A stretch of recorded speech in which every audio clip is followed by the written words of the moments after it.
Halo teman-teman, kembali lagi di Book Talks dan hari ini seperti teman-teman sudah lihat kita hari ini bakal ngebahas tentang buku Atomic Habits. Gue baru selesai baca teman-teman Atomic Habits dan menurut gue bukunya sangatlah bagus. Bagusnya tuh benar-benar kayak kalau kita baca teman-teman, ilmu-ilmu yang kita bisa dapat langsung kita bisa praktekkan teman-teman dalam kehidupan sehari-hari kita. Jadi isinya tuh nggak bertele-tele, langsung to the point dan banyak poin-poin yang ngebantu kita teman-teman untuk membentuk kebiasaan baru. Nah, buku ini bagus banget untuk kita mau ngebentuk kebiasaan baru atau mengubah perilaku kita teman-teman menjadi perilaku yang lebih baru lagi. Terutama misalkan kalau kita tiap tahun ya kan itu ada New Year Resolution, ya kan banyak orang tuh kalau ada resolusi pasti nggak konsisten teman-teman. Nah, ternyata ada alasannya dan ada caranya untuk kita bisa efektif dalam mengubah kebiasaan kita teman-teman. Dan menurut gua Atomic Habits ini buku yang cocok banget buat teman-teman yang tertarik untuk mempelajari gimana caranya untuk membentuk kebiasaan baru yang lebih baik teman-teman. Nah, gue bakal langsung masuk teman-teman di Atomic Habits ini ya kan, dan gue akan mulai dulu dari arti Atomic Habits. Jadi arti Atomic Habits itu, atomic itu adalah bagian terkecil teman-teman. Pokoknya dari dunia ini bagian terkecil adalah namanya atom, atomic teman-teman ya, kecil banget pokoknya. Nah, habits adalah perlakuan yang kita bisa lakukan secara otomatis, kebiasaan namanya teman-teman. Jadi atomic habits adalah hal-hal kecil yang kayak atom kecil banget itu yang bisa membentuk kita, membawa kita kepada kebiasaan baru. Nah, langsung aja kita akan bahas teman-teman yang di pertama, bab pertama di Atomic Habits, dan gua akan langsung bahas tentang pelajaran-pelajaran pentingnya teman-teman. Intinya Atomic Habits ini selalu kita pasti pernah mendengar itu tuh tentang peningkatan 1% setiap hari, dan kalau misalkan 1% setiap hari itu kita lakukan selama 1 tahun, maka dalam 1 tahun itu kita bisa menjadi versi diri kita yang terbaik 37 kali lebih baik teman-teman. Nah, jadi perumpamaan Atomic Habits ini sama seperti pesawat. Hidup itu tuh sama seperti pesawat teman-teman. Kenapa perubahan kecil bisa mengaruh? Sama seperti kalau misalnya pesawat tuh udah ada kayak garis yang harus mereka ikuti untuk menuju ke satu tempat. Tapi bayangkan sebuah pesawat dia membelokkan beberapa derajat aja segini teman-teman ya kan, nggak lebar tapi hanya segini teman-teman dari awalnya. Nah, terus pada saat jalan ya kan itu nggak terlalu kelihatan teman-teman, tapi lama-kelamaan ujung-ujungnya akan melebar. Ya jadi sama perumpamaannya seperti pesawat. Perubahan kecil Atomic Habits itu berlaku sama seperti itu teman-teman. Hal kecil itulah yang bisa membentuk kita jadi orang yang seperti apa. Makanya kita punya waktu 24 jam yang sama, ada orang bisa berhasil, ada orang bisa gagal, ada orang bisa kaya, ada orang bisa kurang teman-teman ya. Nah, jadi kita akan pelajari teman-teman pelajaran yang kita bisa dapat. Gua akan bahas 3 poin penting. Langsung aja kita bahas. Poin pertama dari Atomic Habits yang bisa mengubah hidup kita adalah kita kalau misalkan mau merubah kebiasaan, kita harus fokus ke sistemnya, bukan lagi sasaran atau target. Jadi fokus ke sistem, lupakan sasaran atau target teman-teman. Fokus ke proses, bukan ke hasil. Di sini intinya adalah kita harus setia sama prosesnya. Ya, banyak orang tuh kalau bikin resolusi, mereka punya tujuan ya kan, gua pengen turunin berat badan 10 kilo. Wah, 10 kilo itu butuh waktu yang lama banget loh teman-teman ya. Nah, makanya kalau orang tuh fokusnya terlalu ke hasilnya dan mereka sudah mencoba untuk olahraga 3 bulan, 6 bulan, jangan 1 tahun, 2 tahun, ternyata ya berkurang cuma 1 kilo doang teman-teman ya kan. Nah, kadang kalau misalnya kita terlalu fokus ke hasilnya teman-teman, itu membuat kita itu putus asa, kita desperate teman-teman. Nah, tapi kalau misalnya kita fokusnya ke sistemnya, ke setiap detik dan setiap harinya yang kita lakukan, oke, yang gua punya target 10 kilo ya kan. Nah, targetnya dilupain teman-teman. Nah, apa sih yang harus kita lakukan untuk bisa mendapatkan target kurang 10 kilo itu? Kita olahraga setiap hari, lakukan kardio misalkan selama 5 menit aja ya kan minimal teman-teman. Nah, 5 menit itu kita lakukan setiap hari teman-teman. Nah, kita fokus ke sananya saja teman-teman, fokus ke proses untuk membawa kita kepada hasilnya. Nah, lama-kelamaan teman-teman, tanpa kita sadari karena kita sudah lupakan targetnya, kita fokus ke sistemnya, ke setiap hari yang kita lakukan, kita akan pasti tanpa disadari sudah mengachieve target kita teman-teman. Jadi fokuslah ke prosesnya, ke sistemnya, bukan ke hasilnya teman-teman. Contoh lagi, kita misalkan pengen dapat uang yang banyak banget teman-teman, misalkan miliaran teman-teman. Nah, terus kita fokus ke hasilnya, sedangkan untuk mendapatkan uang seperti itu pasti sangatlah membutuhkan waktu teman-teman. Nah, fokus saja teman-teman ke prosesnya, ke sistemnya. Kira-kira proses apa yang harus kita lakukan supaya bisa mendapatkan hasil seperti itu.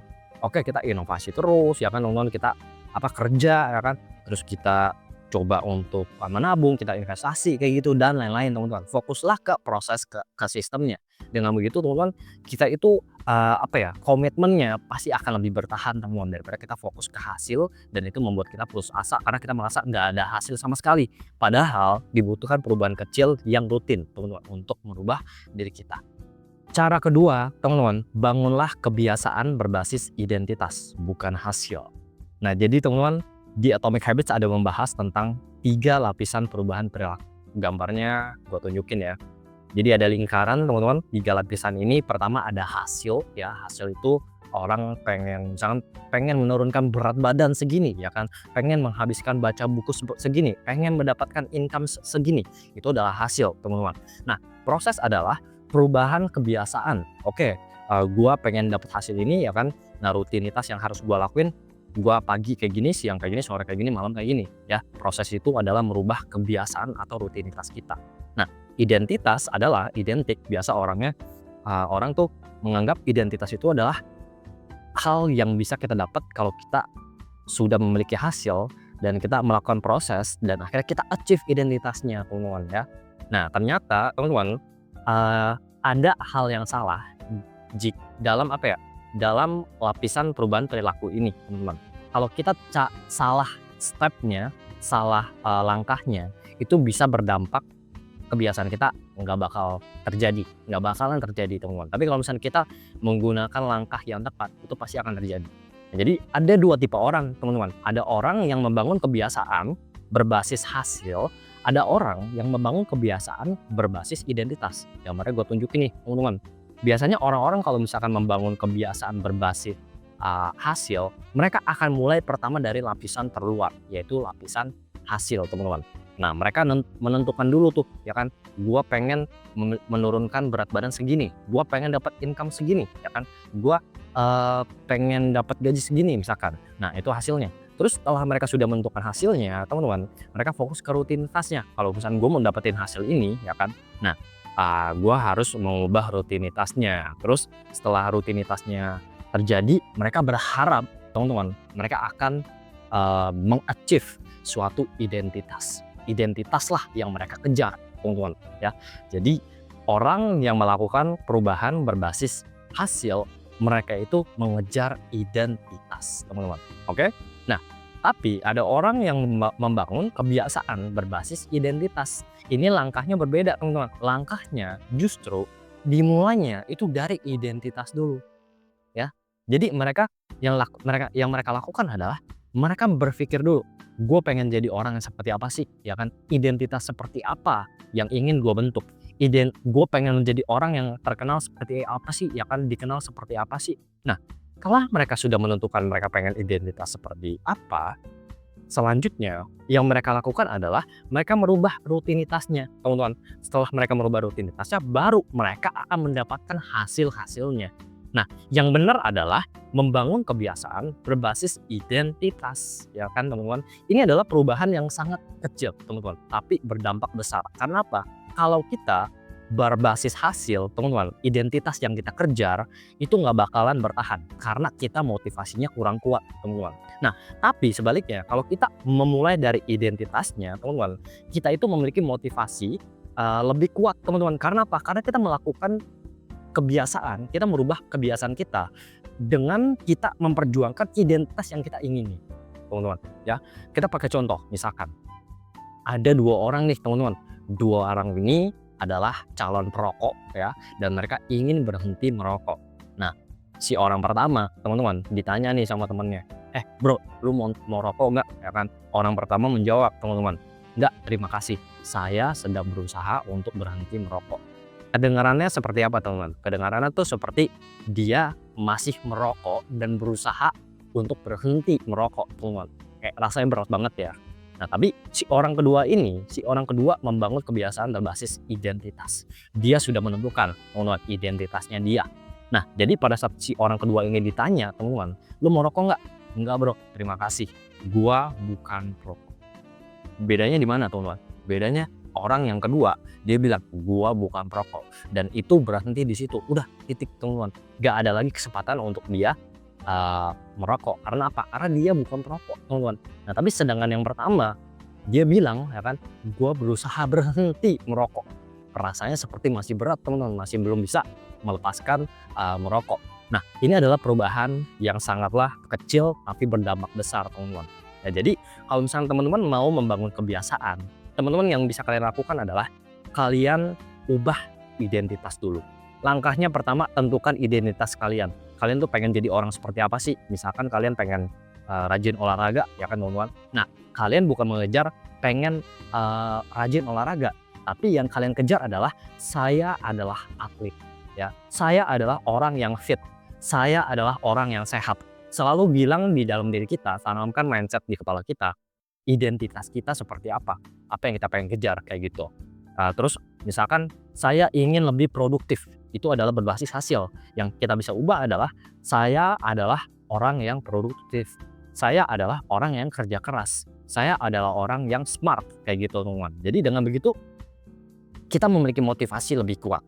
Pertama, jadi tentukan identitas dulu ya kan. Dan hal yang kedua yang paling penting adalah buktikan dari kemenangan-kemenangan kecil kita teman-teman ya. Jadi langkah-langkah yang kita lakukan itu mengubah identitas kita teman-teman ya. Setelah pertama kita sudah tentukan identitas kita seperti ini ya kan. Nah, buktikan teman-teman dengan perilaku-perilaku kita, karena perilaku-perilaku kita itulah yang akan membawa kita kepada identitas. Semakin sering kita melakukan sebuah perilaku itulah yang akan mengubah identitas kita. Perilaku itulah yang akan membentuk identitas kita. Itu adalah cara yang kedua, mantap ya. Nah, terus sekarang cara ketiga teman-teman, dan ini yang nanti sebenarnya akan dibahas lebih detail di bab-bab selanjutnya ya kan. Jadi di Atomic Habits itu simpelnya ada 4 langkah sederhana untuk membangun kebiasaan teman-teman. Ada namanya lingkaran kebiasaan. Jadi apa itu lingkaran kebiasaan teman-teman? Lingkaran kebiasaan itu ada 4 ya. Pertama petunjuk, terus gairah, terus tanggapan, dan ganjaran. Jadi orang itu proses terbentuk kebiasaan dari 4 hal ini. Pertama, mereka melihat, oh ada petunjuk yang bisa mereka lakukan. Nah, pada saat mereka melihat satu hal ini, mereka timbul sebuah gairah teman-teman untuk melakukan tanggapan, untuk melakukan aksi. Nah, terus dari mereka melakukan aksi, mereka melakukan itu, dan mereka merasa ada mendapatkan ganjaran teman-teman ya. Mereka ada mendapatkan nikmat dari sana teman-teman. Nah, akhirnya itu akan berputar dan itu yang akan menentukan kebiasaan kita teman-teman. Jadi simpelnya untuk membentuk kebiasaan itu, hal yang pertama yang harus kita lakukan adalah dari petunjuk itu kita harus bisa menjadikannya terlihat teman-teman ya. Terus kedua, gairah. Itu kita harus menjadikannya menarik. Hal yang ingin kita bentuk kebiasaannya itu harus menjadikannya menarik. Terus tanggapan untuk menjadikannya mudah teman-teman. Karena orang itu suka melakukan hal yang cenderung mudah. Kayak misalnya kalau kita olahraga teman-teman, kita itu akan gak konsisten kalau kita langsung menerapkan target gua harus olahraga 5 kali seminggu dan seharinya 2 jam. Itu terasa sulit teman-teman. Makanya orang yang tanggapannya mereka merasa sulit itu biasanya nggak akan konsisten. Jadi kita harus membuatnya mudah. Nah, kita bisa mulai dulu dari 30 menit ya kan olahraganya, atau 15 menit atau 5 menit aja teman-teman kayak gitu. Intinya kita mudah melakukannya, dan pada saat kita lakukan itu teman-teman itu memuaskan. Nah, kalau kita sudah lakukan 4 cara tadi, terlihat ya kan, terus menarik, terus mudah dan memuaskan, itu akan membentuk satu kebiasaan. Kita pakai contoh yaitu olahraga ya. Nah, gimana caranya menjadikan olahraga itu terlihat teman-teman? Oke, kita membuat goal setting dulu teman-teman ya. Gimana caranya supaya terlihat? Kita cari di Pinterest atau di Google teman-teman, body goals yang pengen kita lakukan. Sudah terlihat dong ya kan, menjadikannya terlihat. Nah, setelah menjadikannya terlihat teman-teman, jadikannya menarik. Kalau kita bisa mendapatkan badan bagus seperti itu teman-teman, apa benefit yang bisa kita dapat teman-teman ya. Terus apa untungnya kalau misalnya gue bisa mendapatkan body goals itu.